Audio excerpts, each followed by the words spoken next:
History of the Dawnatists by David Benedict. Originally published by Nickerson, Sibley and Company in 1875. Narrated with virtual voice from Berean Noble Press. Chapter 1. Historical Sketches of North Africa, the principal country of the Dawnatists. For a number of centuries this country has been called the Barbary States, or simply Barbary, a term probably derived from the Barbary, who were long the ruling people of the country, and whose descendants are still numerously found among the fastnesses of the Atlas Mountains. Under the Romans, at first this was one province. In the time of the Dawnatists it was divided into 6. Its divisions now are the Empire of Morocco, Algeria belonging to France for more than a third of a century, Tunis under a bey, who claims to be an independent sovereign, Tripoli and the desert of Barca. The last two belong to the Ottoman Empire. In the time of the Dawnatists, the provinces most distinguished for this people were the Proconsular, in which were Carthage, Numidia, and the 2 Mauritanias. They cover a long and narrow strip of land, extending about 2,000 miles from the borders of Egypt on the east to the Atlantic Ocean on the west. Its average width is probably less than 300 miles. It has the Mediterranean Sea on the north and the sandy desert on the south. Although this territory is situated in the temperate zone, mostly between the 30th and the 37th degrees of north latitude, the heat is often rendered exceedingly oppressive during the summer months by the proximity to the Great Desert, whose winds have a withering effect on the vegetables and animals of the country. The Atlas Mountains extend great distances, running mostly parallel to the Mediterranean coast, and have several peaks and spurs whose relations to the main chain are broken. The climate, soil, and productions are exceedingly various. Some delightful spots are found among the mountains, whose coolness and verdure are a perpetual source of enjoyment. But the general aspect of the country is sad, bearing unmistakable marks of ruin and decay. Africa Felix, embracing an extensive district of North Africa, is described by old Roman writers as the granary of Italy and the jewel of the empire. But it now seems, when seen under a July and August sun, but little better than a desert. Indeed, the desert is gradually advancing towards the sea, dispersing the population and producing a widespread solitude. Populous cities and flourishing fields that once greeted the traveller are now hard to find. Remarks on the original inhabitants of the country under consideration. This region, says Mr. Perry, in his history of Tunis and Carthage, was early settled by a primitive race, of whose name and character we have but feeble traces. Its history, he says, begins only with the arrival of the Phoenician colonists 10 or 12 centuries before the Christian era.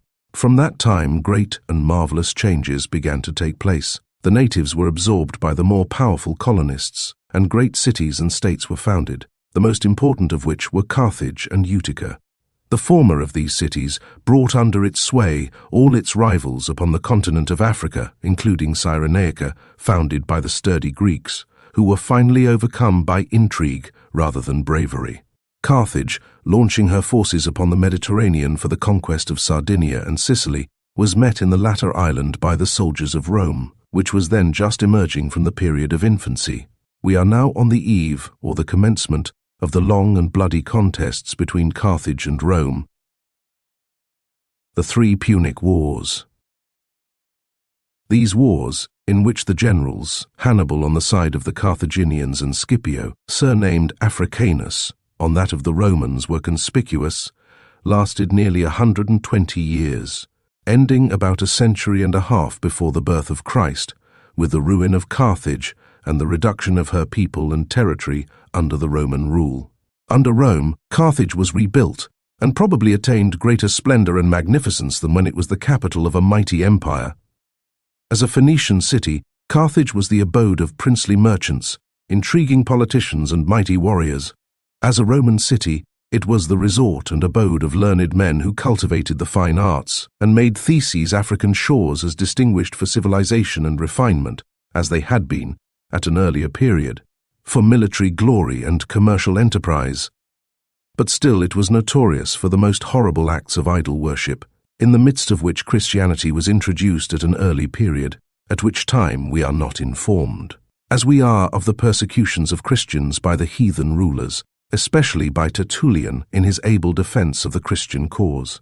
It was in this country that Felicita and Perpetua, two noble females, suffered martyrdom while it was under the heathen rulers. But in process of time, Christianity spread over the whole land. In this country, says Perry, where today the Quran reigns, arose innumerable churches, from Egypt to Tangiers, from the desert to the coast.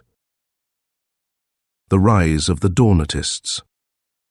With the exception of the Novatians, who were in the field as dissenters from the main body of professed Christians, about half a century earlier, the Donatists were the largest community of the sound evangelical class in early times.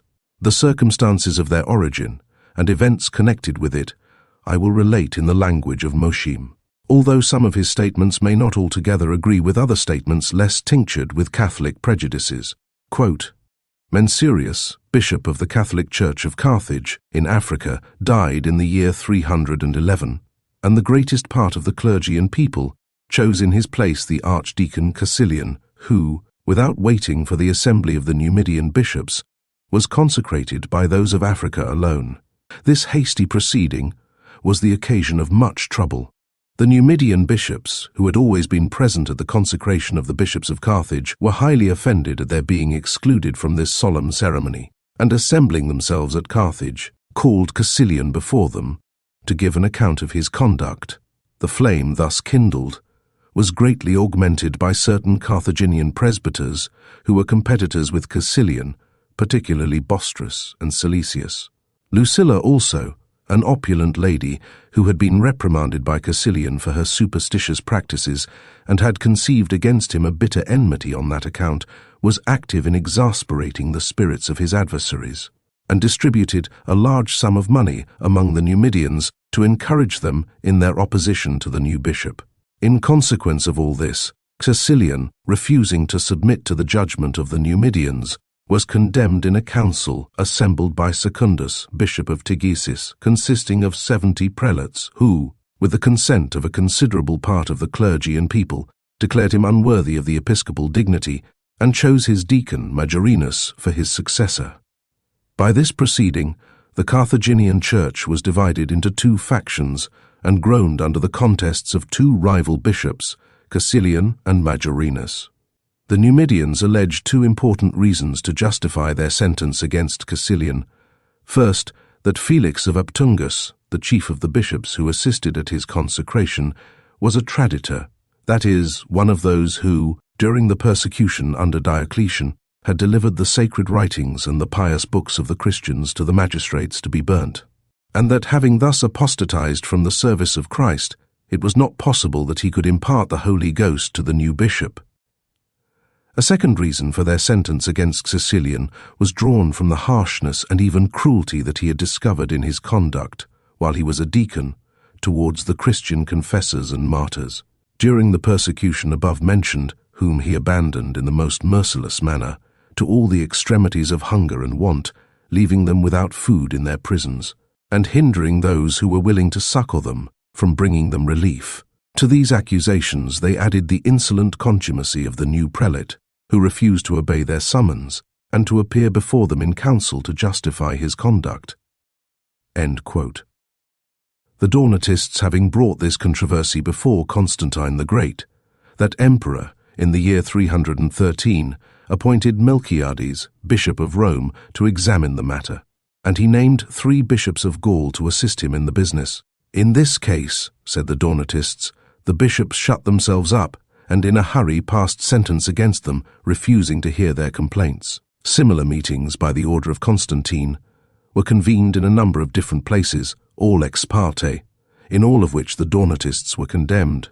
Instead of continuing the prolix and extended narratives of Mosheim on the subject under consideration, which are according to the version of the Catholics, with whom he appears to have been identified, I will give extracts from the descriptions of a secular author, who, as an outside observer, was not identified with either side. Previous, however, to introducing these extracts, I will relate this author's report of the amount of money the famous Lucilla is reputed to have paid the Numidian bishops toward advancing her servant, so-called Majorinus, to the bishopric of Carthage. The details are given in the note. As Majorinus is said to have been Lucilla's reader or chaplain, this may account for the term servant being applied to him. The Rise and Early History of the Donatists by Gibbon. Although in the following descriptions we have not only Catholic versions, but also those of a changeable secular writer, yet, as some of the sentences are very appropriate, I will not omit those of different mould. Quote, "The complaints and mutual accusations which assailed the throne of Constantine, as soon as the death of Maxentius had submitted Africa to his victorious arms, were ill-adapted to edify an imperfect proselyte. He learned with surprise that the provinces of that great country, from the confines of Cyrene to the columns of Hercules, were distracted with religious discord. The source of the vision was derived from a double election in the Church of Carthage, the second, in rank and opulence, of the ecclesiastical thrones of the West. Caecilian and Majorinus were the two rival primates of Africa, and the death of the latter soon made room for Donatus, who, by his superior abilities and apparent virtues, was the firmest support of his party. The advantage which Caecilian might claim from the priority of his ordination was destroyed by the illegal, or at least indecent, haste with which it had been performed, without expecting the arrival of the bishops of Numidia. The authority of these bishops, who, to the number of 70, condemned Caecilian and consecrated Majorinus, is again weakened by the infamy of some of their personal characters, and by the female intrigues and bargains and tumultuous proceedings imputed to the Donatists in the council of the Numidians which condemned Caecilian." End quote. The above reproachful terms were evidently copied by Gibbon from Catholic history, as were all his descriptions of the kind. In the following passages, we have specimens of unusual candour for a secular author of Mr. Gibbon's class. Both parties, says Gibbon, accused each other of being traitors. The controversy, says he, in which Constantine was concerned improperly, as he has elsewhere suggested, lasted 3 years. As, says this writer, the cause of the Donatists was examined with attention, perhaps it was determined with justice, but perhaps their complaints were not without foundation, that the credulity of the emperor was abused by the insidious acts of his favourite, Odious. This is a candid and sensible remark. The rise of the Donatists, which scarcely deserves a place in history, says Gibbon, was productive of a memorable schism which afflicted all the provinces of Africa above 300 years, and was extinguished only with Christianity itself. The inflexible zeal of freedom and fanaticism, continues our author of a twofold dialect, animated the Donatists to refuse obedience to the usurpers whose election they disputed and whose spiritual powers they denied. I will leave the above descriptions without comment at present. Quote, "Notwithstanding this irreconcilable aversion, the two parties, who were mixed and separated in all the cities of Africa, had the same language and manner, the same zeal and learning, the same faith and worship. Proscribed by the civil and ecclesiastical powers of the empire, the Donatists still maintained in some provinces, particularly in Numidia, their superior numbers, and 400 bishops acknowledged the jurisdiction of their primate." End quote. In the foregoing remarks, it is plain to be seen, this writer is partial and impartial by turns. While he had but little affection for the Donatists as a dissenting party of Christians, he had less for the Catholics as such, and as persecutors. His stigmas on the Donatists are merely repetitions of the language of their adversaries. What was said by Gibbon of the Donatists afflicting Africa, or in other words the Catholics, for above 300 years, is in direct opposition, as to time, to all Catholic history on this subject, which allows them but about 100 years. Gibbon's date is doubtless correct, and what he says of their being extinguished only with Christianity itself has reference to the Mahometan conquest and invasion of the country, which they have held for about 12 centuries. Dupin's Monumenta was Gibbon's authority in general. My account of this work is given in chapter 14. The foregoing statements of the reputed facts concerning the doings and affairs of the Donatists are for the most part from the writings of Optatus, the earliest writer against this people. They have been quoted by authors generally with apparently full confidence in their correctness, while Friar Baldwin, a semi-modern Catholic writer whose comments on some of the positions of Optatus and also of Augustine will be candidly criticized in these narratives, quite often convicts them of historical errors. Of one subject which he named, he said he doubted whether Optatus, secluded in a corner of Numidia, ought to have said anything whatever on the early affairs of the Donatists, of which he had no records, by his own account. A brief account of the different kinds of treatment of the Donatists, first and last, by the then newly proclaimed Emperor Constantine, will now be given. This proclamation was made by the Roman army in 306. At this time, the whole empire was full of the temples of idols, in whose worship the ruling powers and the great mass of the people were involved. As was stated by Gibbon, the newly proclaimed emperor did not gain control of the whole empire till after the death of his rival, Maxentius, which event happened in 312. Constantine, now having control of the whole empire, and having openly professed the Christian religion, proclaimed freedom of conscience to all parties who professed it. Such was the fair prospect for dissenters from the main body of professed Christians, in the commencement of the reign of the first Christian emperor. But the new ruler, instead of pursuing a course so just and fair, in his attempts to reconcile the parties by meddling with their disputes, soon became a partisan himself, in opposition to the Donatists, and in his support of the dominant party by splendid patronage and coercive measures. From this time, said Neander, the whole matter took another turn. Laws of the state now appeared against the party of Majorinus. They were deprived of their churches, and the places where they assembled were confiscated. They were treated as transgressors of the imperial laws. The forces by which it was sought to destroy them, as usually happens, only proved the means of giving them a new impulse, and pushed the spirit of enthusiasm already existing among them in the bud into full development. Majorinus indeed died in the year 315, but with him the schism, which had struck deeper root, by no means ceased. Besides, he had rather served to give an outward name to the party than really constitute the head and soul of it. The latter had until now been Donatus, bishop of Cassae Nigrae in Numidia, who stood in the same relation to Majorinus as, under similar circumstances, Novatus had done to Novatian at the beginning of the Novatian schism. But Donatus, the successor of Majorinus, was himself the head and soul of the sect. When now the Donatists, in addition to what they had done already, transmitted to the emperor, in the year 321, a petition, in which they declared that nothing would induce them to enter into church fellowship with that scoundrel, his bishop, meaning Caecilian, that they would rather suffer everything he might choose to inflict on them. Constantine became convinced, doubtless, still more than ever, by the tone of this document, of the dangerous consequences which must follow, if violent measures for the restoration of the peace of the Church were pursued any farther. Quote, experience led him to act according to the principles which, in obedience to the voice of reason and the spirit of Christianity, he ought to have pursued from the beginning.